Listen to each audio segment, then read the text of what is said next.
Hello dear students, इस video में हम HTML के इंट्रोडक्शन करेंगे। HTML क्या होता है बच्चों? HTML हमारी लाइफ में इंटरनेट का बहुत ही ज़्यादा यूज़ है। इंटरनेट से हम बहुत सारी इंफॉर्मेशन शेयर कर सकते हैं, बहुत सारा डाटा हम पूरी ग्लोब में, पूरी दुनिया में कहीं पर भी शेयर कर सकते हैं। तो सारा डाटा, जो भी इंफॉर्मेशन हम अवेलेबल होती है वेब सर्वर पर, तो हमें एक सर्वर हमारी फ़ाइल को स्टोर करता है और इन्फॉर्मेशन को, हमारी फ़ाइल को एक वेबसाइट्स पे स्टोर करता है। तो ये जो वेबसाइट्स होती हैं, इनमें बहुत सारे पेजेस से मिलकर ये बनती हैं, जिन पेजेस में क्या क्या चीज़ें होती हैं। हमारा टेक्स्ट होता है, ग्राफिक्स होता है, बहुत सारी ऑडियो और वीडियोज़ होती हैं, और एक लिंक होता है जो कि दूसरे वेब पेज से उसको जोड़ता है, जिसको कि हम हाइपर लिंक के थ्रू वो जोड़ता है एक पेज को दूसरे पेज से। तो बच्चों, आपने क्या कभी सोचा है कि कौन सी टेक्नोलॉजी यूज़ की जाती है वेब पेज को लिखने के लिए? नहीं ना? तो अब मैं आपको बताती हूँ उसके बारे में कि आजकल हमें वेबसाइट क्रिएट करने के लिए एक लैंग्वेज की ज़रूरत होती है। तो HTML वो लैंग्वेज है जो कि वेब डिज़ाइनिंग के लिए, हमारे कंटेंट्स को इंटरनेट पर वेब डिज़ाइनिंग के लिए यूज़ की जाती है। अब हम HTML की हिस्ट्री के बारे में पढ़ते हैं। History of HTML। HTML IBM ने डेवलप किया था 1980 में। तो इनिशियली इसका नाम था GML। GML मतलब जनरल मार्कअप लैंग्वेज। तो एक बहुत ही पावरफुल लैंग्वेज थी, जिसका एम था किसी डॉक्यूमेंट को क्रिएट करना, जिसमें कि हम एक टाइटल को मार्क कर सकते हैं, हेडिंग्स लिख सकते हैं, या कुछ टेक्स्ट को लिख सकते हैं। तो 1986 में एक स्टैंडर्डाइजेशन हुआ, ISO ने एक स्टैंडर्ड बनाया और इसका नाम SGML कर दिया, मतलब स्टैंडर्ड जनरलाइज मार्कअप लैंग्वेज कर दिया। और 1989 में सर टिम बर्नर्स ली ने और उसकी टीम ने इस लैंग्वेज को रीडिज़ाइन किया और इसका नाम HTML, मतलब कि हाइपर टेक्स्ट मार्कअप लैंग्वेज कर दिया। तो इस तरह से HTML का डेवलपमेंट हुआ। अब हम पढ़ते हैं HTML। HTML एक कंप्लीट कोड पैकेज है जो कि यूज़र को वेब पेज बनाने के लिए अलाउ करता है। इसमें हम टेक्स्ट और ग्राफिक्स दोनों चीज़ इंक्लूड कर सकते हैं और इसमें वेब पेज को एक दूसरे से लिंक किया जा सकता है। Hyper links highlighted text segments होते हैं या इमेजेस होती हैं, जिनको हम एक पेज से दूसरे पेज पर वेब पर ऐड कर सकते हैं। अब हम पढ़ते हैं हाइपर टेक्स्ट के बारे में। तो हाइपर टेक्स्ट क्या है? हाइपर टेक्स्ट एक ऐसा टेक्स्ट है जो कि वेब पेज, बहुत सारे वेब पेजेस को लिंक करने के लिए यूज़ किया जाता है। ये एक टेक्स्ट है वेब पेज पर। जब हम कुछ टेक्स्ट लिखते हैं जिसको हम एक नए वेब पेज पर ओपन कर सकते हैं क्लिक करके, इसका मतलब हाईलाइटिंग द टेक्स्ट। या तो हम उसको अंडरलाइन करके टेक्स्ट को हाईलाइट कर सकते हैं, या उसको अलग अलग कलर में हाईलाइट कर सकते हैं, या दोनों कर सकते हैं। तो इस तरह से हम हाइपर टेक्स्ट को यूज़ करते हैं। अब हम पढ़ते हैं HTML टैग्स के बारे में। HTML एक टैग बेस्ड लैंग्वेज है। तो टैग क्या होता है? एक कोड का पीस होता है जो कि हमें बताता है वेब ब्राउज़र को कि क्या डिस्प्ले करना है और कैसे डिस्प्ले करना है। तो कंप्लीट टैग होता है जब हम किसी ओपनिंग करते हैं तो हम ये कॉर्नर ब्रैकेट यूज़ करते हैं और क्लोजिंग ब्रैकेट में हम स्लैश टैग यूज़ करते हैं किसी एलिमेंट को जानने के लिए। इसके बाद हम पढ़ते हैं एट्रीब्यूट्स। एट्रीब्यूट्स क्या होता है? एट्रीब्यूट्स, बहुत सारे एट्रीब्यूट्स होते हैं टैग्स में। तो एक स्पेशल वर्ड होता है जिसमें कि कुछ एडिशनल इन्फॉर्मेशन होती है टैग के बारे में, जैसे कि कलर है, अलाइनमेंट है। तो इनको हम एट्रीब्यूट्स बोलते हैं। अब हम किसी डॉक्यूमेंट के स्ट्रक्चर के बारे में पढ़ते हैं। स्टैंडर्ड स्ट्रक्चर जो होता है वो HTML डॉक्यूमेंट का, उसमें दो सेक्शंस होते हैं, एक हेड होता है और एक बॉडी होता है। तो HTML डॉक्यूमेंट्स इस ओपनिंग टैग से स्टार्ट होता है, इसको हम हेड बोलते हैं। इसके बाद टाइटल होता है, title of the web page, और फिर हम बीच में बॉडी होती है और उसके बाद /HTML, ये क्लोजिंग हो जाती है HTML टैग की।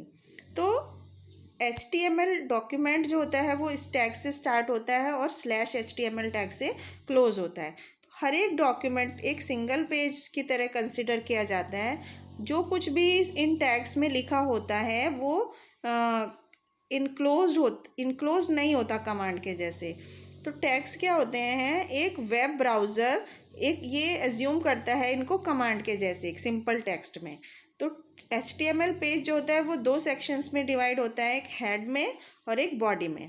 तो हेडर क्या करता है, जो हमारी इंफॉर्मेशन होती है जिसमें कि वेब पेज का बहुत ही इंपॉर्टेंट पार्ट होता है, लेकिन हम उसे ब्राउज़र की हेल्प से देख पाते हैं। अब हम टाइटल टैग के बारे में पढ़ते हैं। ये टैग जो होते हैं वो डॉक्यूमेंट टाइटल इनमें होता है। तो ये एक ब्रैकेट टैग के अंदर लिखे जाते हैं जिसमें कि हेडिंग लिखी होती है किसी शॉर्ट में और कोई मीनिंगफुल हेडिंग हम इसमें लिखते हैं। ये टैग हमारा टाइटल चेंज हो सकता है, जो टेक्स्ट हमें ब्राउज़र के टॉप पर दिखाई देता है इसमें वो टाइटल लिखा जाता है।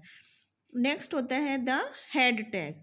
ये एक पहला एलिमेंट होता है जो HTML के अंदर होता है। इसमें हम कोई टेक्स्ट नहीं लिखते हैं, इसमें उस हेडर वेब पेज के हेडर सेक्शन को डिफाइन किया जाता है। अब बॉडी टैग में क्या होता है, वो टेक्स्ट होता है उसके अंदर जो कि हमारे वेब पेज पर हम दिखाना चाहते हैं और दूसरे टैग्स और एट्रीब्यूट्स के साथ वो उसमें हमें दिखाई देता है। बॉडी टैग हमें अलग अलग एलिमेंट्स, अलग अलग इमेजेस, हेडिंग्स, लिस्ट एट्सेट्रा को हमें यूज़ करता है। ये हमारे वेब पेज को दिखने में और ज़्यादा अट्रैक्टिव बनाने के लिए यूज़ किया जाता है। इसके बाद नेक्स्ट होता है HTML टैग्स कितनी तरह के होते हैं। तो HTML में जो हर एक टैग है उसके कुछ रूल्स होते हैं जिसको हम सिंटैक्स बोलते हैं। तो ये जो टैग्स होते हैं ये सेंसिटिव नहीं होते हैं। जैसे कि टैग नेम है या टैग नेम हमने सेम इफेक्ट लिखते हैं, या तो हम स्मॉल में लिखें या कैपिटल में, उसका सेम इफेक्ट आता है। तो HTML टैग्स या एलिमेंट्स के बहुत सारे कॉम्बिनेशंस होते हैं जो इमेजेस और लिस्ट्स को की बहुत सारी फॉर्म्स में यूज़ किए जाते हैं। बेसिकली उनको हम दो कैटेगरी में डिवाइड करते हैं, पहला कंटेनर टैग्स और दूसरा एम्प्टी टैग्स। तो सबसे पहले हम कंटेनर टैग के बारे में पढ़ते हैं। कंटेनर टैग HTML में जो टैग्स होते हैं वो ओपनिंग और क्लोजिंग टैब्स होते हैं जिनके अंदर हम कंटेनर एलिमेंट्स रखते हैं। तो एक टैग को हम ओपन करते हैं ओपनिंग एंगल ब्रैकेट से हम ओपन कर सकते हैं, और क्लोजिंग ब्रैकेट्स को हम स्लैश करके उसको एंगल ब्रैकेट के अंदर रखते हैं। जैसे ओपनिंग टैग में हम एंगल ब्रैकेट HTML लिखेंगे और क्लोजिंग टैग में हम /HTML करके उसको एंगल ब्रैकेट के अंदर लिखेंगे। अब हम एम्प्टी ब्रैकेट्स देखते हैं। तो एम्प्टी एलिमेंट्स में ओपनिंग टैग्स होते हैं केवल, उनमें कोई भी क्लोजिंग टैग नहीं होता। जैसे कि एंगल ब्रैकेट BR करके, ये एक एम्प्टी टैग है जिसमें कि कोई लाइन ब्रेक होती है या कोई नया टेक्स्ट डिस्प्ले होना होता है या नेक्स्ट लाइन डिस्प्ले होनी होती है, तब हम इन एम्प्टी टैग्स का यूज़ करते हैं। अब हम सीखते हैं कि हम एक HTML डॉक्यूमेंट को किस तरह से क्रिएट करते हैं, बनाते हैं। तो HTML डॉक्यूमेंट क्रिएट करने के लिए हमें अपने वर्ड प्रोसेसर में टेक्स्ट को टाइप करना होता है। जैसे कि वर्ड प्रोसेसर कौन सा भी हम ले सकते हैं, जैसे वर्डपैड, नोटपैड, कोई भी हम वर्ड प्रोसेसर में अपना टेक्स्ट को टाइप कर सकते हैं। तो हमारे पेज के में एक हमेशा एक एक्सटेंशन ऐड हो जाता है, जैसे कि .html या .htm। अब हम जब नोटपैड पर अपनी फ़ाइल खोलते हैं तो HTML टाइप होके आता है, HTML टाइप करते हैं तो हमारा नेक्स्ट पेज आता है, जैसे कि angle bracket HTML, angle bracket head, title, तो ब्लूमिंग बर्ड /टाइटल। फिर हम एंगल ब्रैकेट /हेड लिखते हैं, angle bracket body, hello friends bracket, I am your new friend Kirti. तो फिर हम इस तरह से क्लोज करते हैं। तो अब हम HTML डॉक्यूमेंट को जब सेव करते हैं तो हमारे फाइल में हम सेव मेन्यू के ऑप्शन पर क्लिक करते हैं तो हमारे सामने सेव डायलॉग बॉक्स आता है, उसमें से हम अपनी फाइल फोल्डर को सेलेक्ट करके सेव कर सकते हैं। फिर हम अपने फाइल नेम का कोई भी नेम लिखते हैं जो कि एक्सटेंशन .html के साथ सेव हो जाता है, और लास्ट में हम सेव का बटन क्लिक करते हैं। अब हम HTML डॉक्यूमेंट को अगर देखना चाहते हैं तो उसके लिए हमें एक वेब ब्राउज़र की ज़रूरत पड़ती है, जैसे कि इंटरनेट एक्सप्लोरर है, मोज़िला फायरफॉक्स है या गूगल क्रोम है। तो यहाँ हम गूगल क्रोम यूज़ करते हैं अपने फर्स्ट वेब पेज को देखने के लिए। उसके लिए हमें कुछ स्टेप्स को फॉलो करना होता है। जैसे सबसे पहले हमें गूगल क्रोम ऑप्शन को क्लिक करना होगा, तो एक विंडो हमारे सामने आएगी। फिर हम फाइल मेनू, ब्राउज़र का फाइल मेनू को क्लिक करते हैं तो और उसमें से ओपन का ऑप्शन को सेलेक्ट करते हैं। तो ओपन डायलॉग बॉक्स हमारे सामने खुलेगा, जिसमें कि हम ब्राउज़ बटन को क्लिक करते हैं और HTML फाइल को लोकेट करते हैं। तो हमें फिर वो पाथ चूज़ करना होता है जहाँ पर HTML में हमारी फ़ाइल स्टोर होती है डॉक्यूमेंट की, और हम अपनी फ़ाइल को सेलेक्ट करके ओपन बटन की हेल्प से खोल सकते हैं। तो हम अपनी वेब पेज का फर्स्ट पेज देख सकते हैं। इस तरह से हम अपने HTML डॉक्यूमेंट को देखते हैं। इसके बाद हम पढ़ते हैं एट्रीब्यूट्स के बारे में। तो एट्रीब्यूट्स वो स्पेशल वर्ड होते हैं जो हमें कुछ एक्स्ट्रा इन्फॉर्मेशन देते हैं। तो एट्रीब्यूट्स हमारे ओपनिंग टैब के अंदर लिखे होते हैं और वो हमेशा कोटेशन मार्क्स के साथ होते हैं, जैसे कि angle bracket HTML lang is equal to inverted commas EN close bracket. तो विद lang एक एट्रीब्यूट है जो हमें लैंग्वेज डिफाइन करता है। अब हम बॉडी टैग के बारे में करते हैं। बॉडी टैग क्या होता है? जो हमें डॉक्यूमेंट की बॉडी के बारे में बताते हैं कि इस डॉक्यूमेंट में क्या है। ये HTML डॉक्यूमेंट का सेकंड लार्जेस्ट पार्ट होता है। इसमें वो सारे कंटेंट होते हैं जो कि HTML डॉक्यूमेंट में होते हैं, जैसे टेक्स्ट, इमेज, लिस्ट, टेबल्स और हाइपरलिंक्स एक्सेट्रा। तो बहुत सारे एट्रीब्यूट्स होते हैं जो हमें बॉडी टैग के साथ यूज़ किए जाते हैं। उनमें से कुछ हम पढ़ते हैं, जैसे कि BG कलर। तो बाय डिफ़ॉल्ट ब्राउज़र जो होता है वो टेक्स्ट ब्लैक शो करता है या ग्रे शो करता है वाइट बैकग्राउंड पे, लेकिन हम उस बैकग्राउंड कलर को चेंज कर सकते हैं बाई हम उसको अपने वेब पेज पर अपनी रिक्वायरमेंट के अकॉर्डिंग चेंज कर सकते हैं। जैसे कि example body BG colour green, इस तरह से हम कमांड देकर कलर को चेंज कर सकते हैं। अब हम नेक्स्ट पढ़ते हैं टेक्स्ट कलर के बारे में। तो टेक्स्ट कलर जो होता है वो वेब पेज के फोरग्राउंड कलर को डिफाइन करने के लिए यूज़ किया जाता है। तो बाय डिफ़ॉल्ट जो हमारा टेक्स्ट डिस्प्ले होता है वो ब्लैक कलर में डिस्प्ले होता है। तो इसको हम ये कमांड देख करके यूज़ कर सकते हैं, ग्रीन या येलो में जिसमें हम चेंज करना चाहते हैं उस तरह से हम कलर को चेंज कर सकते हैं। अब हम पढ़ते हैं लिंक। लिंक क्या होता है? ये हमें हाइपर लिंक के वेब पेज पर जो हमारा हाइपर लिंक है उसके कलर को डिफाइन करने के लिए यूज़ किया जाता है। तो बाय डिफ़ॉल्ट जो लिंक का कलर होता है वो ब्लू कलर का होता है। तो वहाँ पर दो और तरह के लिंक कलर्स होते हैं HTML में, जैसे हम वी लिंक और ए लिंक। तो वी लिंक जो होता है वो लिंक होता है जिसमें कि A link refers to active link और करंटली बीइंग क्लिक्ड ऑन। मतलब ए लिंक जो होता है उसमें हमें जो करंट फाइल चल रही होती है, लिंक चल रहा होता है, उसके बारे में पता चलता है। और ए लिंक वी लिंक हमें जो लिंक हम देख चुके हैं उसके बारे में बताता है। तो इसका एक एग्जांपल है, जैसे कि कॉर्नर ब्रैकेट्स में HTML, फिर हेड, फिर title, my first web page. Title इससे हम एंड कर देते हैं अपने कमांड्स को। फिर हम स्लैश हेडिंग को क्लोज कर दिया। फिर हम बॉडी BG कलर ग्रीन, इससे हम बैकग्राउंड का कलर ग्रीन चेंज करते हैं और टेक्स्ट को येलो में चेंज किया और लिंक को ब्लू कलर में चेंज किया। तो वी लिंक मतलब जो लास्ट विजिटेड लिंक था उसको हमने रेड कलर में चेंज किया, और ए लिंक मतलब जो एक्टिव लिंक, जो लिंक में हम हैं उसको हमने ब्लैक कलर में चेंज किया। तो hello friends, now check the colours. फिर हम इस तरह से क्लोजिंग कर देते हैं बॉडी और HTML की। तो इस एग्जांपल्स में लिंक डिफाइन नहीं किए गए हैं, केवल बैकग्राउंड कलर और टेक्स्ट कलर को हमें इस एग्जांपल में इफेक्ट दिया गया है। इस तरह से हम कलर्स चेंज कर सकते हैं। इसके बाद हम पढ़ते हैं हेडिंग के बारे में।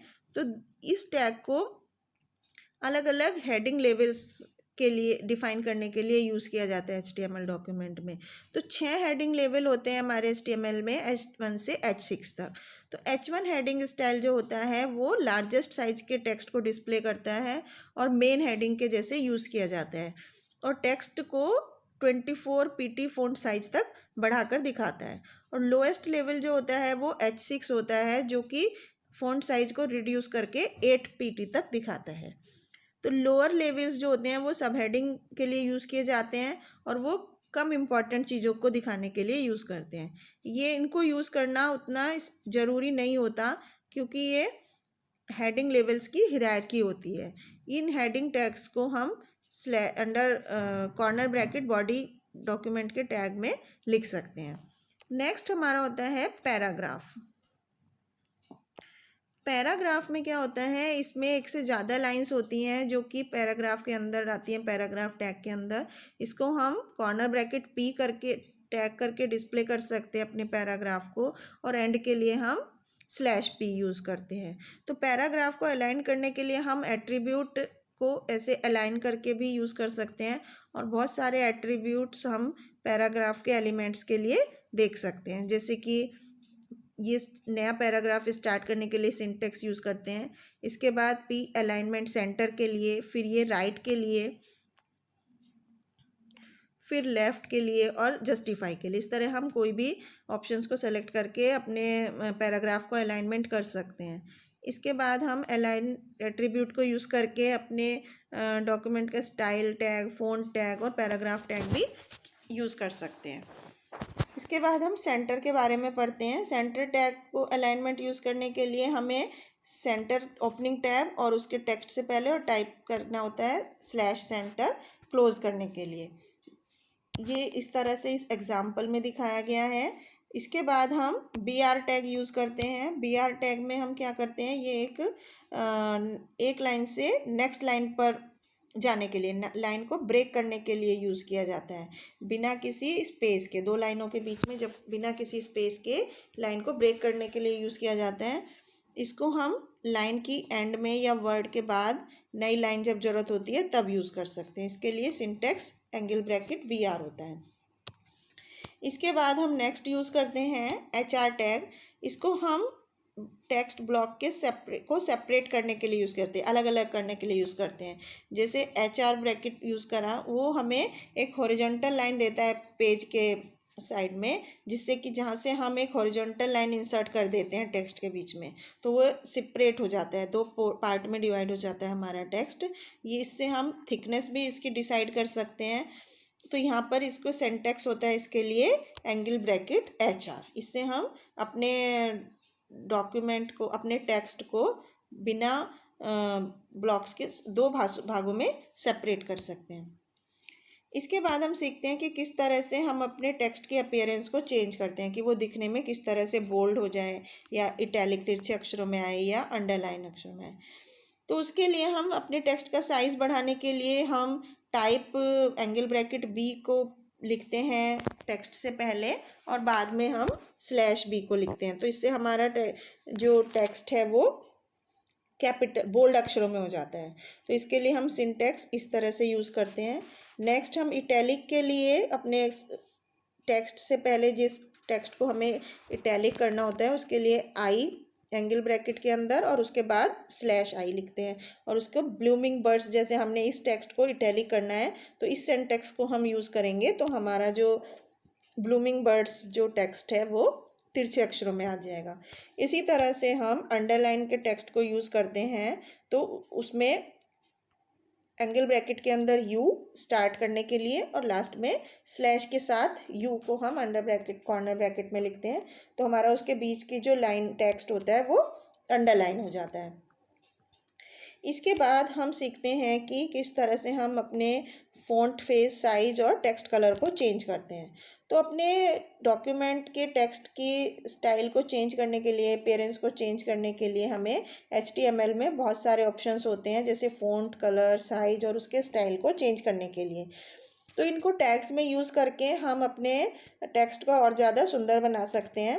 जैसे सबसे पहले हम फ़ॉन्ट चेंज करने के लिए हम फ़ॉन्ट फेस और type the name of font you want to see and close the quotes. जैसे कि फ़ॉन्ट फेस लिखा, एरियल ब्लैक क्लोज कर दिया, फिर हेलो फ्रेंड्स /फ़ॉन्ट करके क्लोज कर दिया। तो इस तरह से इस टेक्स्ट का हमें फ़ॉन्ट चेंज हो जाएगा। अब हम फ़ॉन्ट साइज चेंज करने के लिए भी इसी तरह करते हैं कि वैल्यू ऑफ एट्रीब्यूट में से अपने फ़ॉन्ट का साइज सेलेक्ट करके उसको फ़ॉन्ट यूज़ कर सकते हैं, अपने डिज़ायर्ड फ़ॉन्ट। इसके बाद फ़ॉन्ट कलर चेंज करने के लिए भी हम इन ऑप्शंस को यूज़ करते हैं, और फिर हम अपने फ़ॉन्ट का कलर भी चेंज कर सकते हैं। अब हम टॉप मार्जिन और लेफ़्ट मार्जिन को किस तरह से चेंज करते हैं। टॉप मार्जिन एट्रीब्यूट हमें अपने वेब पेज के जो टेक्स्ट के ऊपर की जगह होती है उसको सेट करने के लिए यूज़ किया जाता है। इसको हम corner bracket body tag use करते हैं और उसकी वैल्यू जैसे 60 लिखी है तो उसमें डिस्प्ले टेक्स्ट 60 पिक्सल्स दूर हो जाएगा हमारे पेज के ऊपर से और पेज तक। तो body top margin equal to value लिखते हैं और फिर स्लैश बॉडी करके उसको क्लोज कर देते हैं। तो इस तरह से हम टॉप मार्जिन सेट करते हैं और इसी तरह से हम लेफ़्ट मार्जिन सेट करते हैं। लेफ़्ट मार्जिन में हम बॉडी लेफ़्ट मार्जिन लिखकर बीच में कितनी वैल्यू हमें लिखनी है, जैसे हम 60 70 कितनी वैल्यू लिखना चाहते हैं, और उसके बाद स्लैश बॉडी करके हम अपने टैग को क्लोज कर सकते हैं और फिर हमें लेफ़्ट मार्जिन उसके हिसाब से चेंज कर सकते हैं। तो बच्चों इस तरह से हमने देखा कि हम अपने किस तरह से हम चेंज करते हैं left margin, top margin, right margin, bottom margin. हम इन मार्जिन्स को सेट कर सकते हैं अपने बॉडी कंटेंट्स में और हम इनके लिए एट्रीब्यूट्स बॉडी टैग को यूज़ करते हैं। HTML एक बहुत ही पॉपुलर लैंग्वेज है जो हमारे इंटरनेट पर हमारे वेब डिज़ाइनिंग के कंटेंट्स के लिए यूज़ की जाती है। थर्ड, HTML एक स्टैंडर्ड जनरलाइज्ड मार्कअप लैंग्वेज का इम्प्रूव वर्जन है और टैग एक कोड का टुकड़ा होता है जो कि वेब ब्राउज़र इंटरप्रेटर के लिए यूज़ किया जाता है। टैग दो तरह के होते हैं, कंटेनर टैग और एम्प्टी टैग। और फ़ॉन्ट एलिमेंट को हम फ़ॉन्ट का साइज, स्टाइल, कलर चेंज करने के लिए अपने टेक्स्ट का वेब पेज पर यूज़ करते हैं। तो इस तरह से बच्चों हमने देखा कि किस तरह से हम HTML लैंग्वेज को यूज़ कर अपने प्रोग्राम को एग्जीक्यूट कर सकते हैं। तो ये था बच्चों HTML के बारे में। आई होप आपको समझ आया होगा। Thank you.